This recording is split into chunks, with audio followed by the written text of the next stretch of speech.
მოგესალმებით. მე გახლავართ ნელა თოფურია, HR-ი. დღეს მინდა გესაუბროთ იმ სამყაროზე, სადაც გვიწევს ჩვენ ყველას ცხოვრება და ადაპტირება. ეს არის ძალიან სწრაფად ცვალებადი გაარემო, რომლის პროგნოზირებაც ძალიან გართულებულია. რთულია იმის გარკვევა თუ რა მოყვება ამ ცვლილებას. ან როდის მოხდება ეს ცვლილება?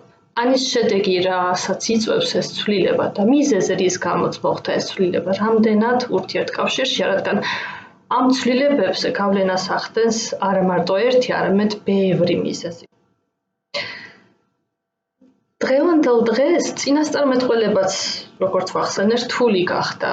არ ვიცით, ის ჩვენი გამოცდილებები, რაც აქამდე დაგროვებული გვაქვს, მოგვცემენ თუ არა ზუსტ და ერთ სწორ გამოსავალს ამ კონკრეტული მდგომარეობიდან.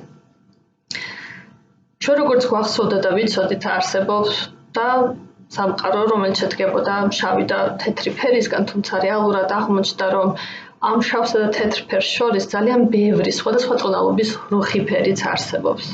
ანუ ეს იმის აღსანიშნავად, რომ გამოსავალი ყოველთვის არსებობს, თუმცა სხვადასხვანაირი. დღევანდელ დღეს მნიშვნელოვანი გახდა არა კითხვა რა, არამედ რატომ და როგორ. როგორ გამოვიდეთ ამ კონკრეტული სიტუაციიდან, როგორ ადაპტირდეთ ამ მოთხოვნებთან, ან ცვლილებებთან. ყველაფერი ეს, რა თქმა უნდა, იწვევს სტრესს, გარკვეულ ჩვენს დაძაბულობას, როგორც ფიზიკურს, ასევე ფსიქიკურს, ურთიერთობებში დაძაბულობას, როგორც პირად ცხოვრებაში სავარაუდოდ, ასევე კარიერულ ცხოვრებაში და პროფესიულ ცხოვრებაში. თუმცა ისიც უნდა გვახსოვდეს, რომ ჩვენ ადამიანებს ჭკვიან არსებებს ამ დედამიწაზე გვაქვს შესანიშნავი უნარი, რომ ვადაპტირდეთ და მოვერგოთ ყველა ცვლილებას.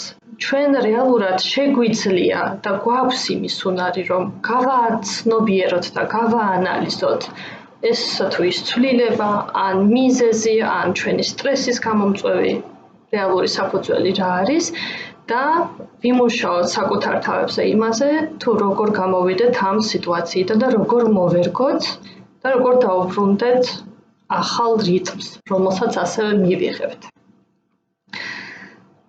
როგორც პროფესიული კუთხიდან რო ვისაუბრო, როგორც დღევანდელ დღეს ამბობენ, თუნდაც 10 წლის წინ კომპეტენციების ჩამონათვალი, პრიორიტეტული კომპეტენციების ჩამონათვალი, რომელთა შორის იყო მაგალითისთვის გუნდური მუშაობა, ანალიტიკური აზროვნება და ასე შემდგომ, დღეს ეს პრიორიტეტები სრულებით შეიცვალა.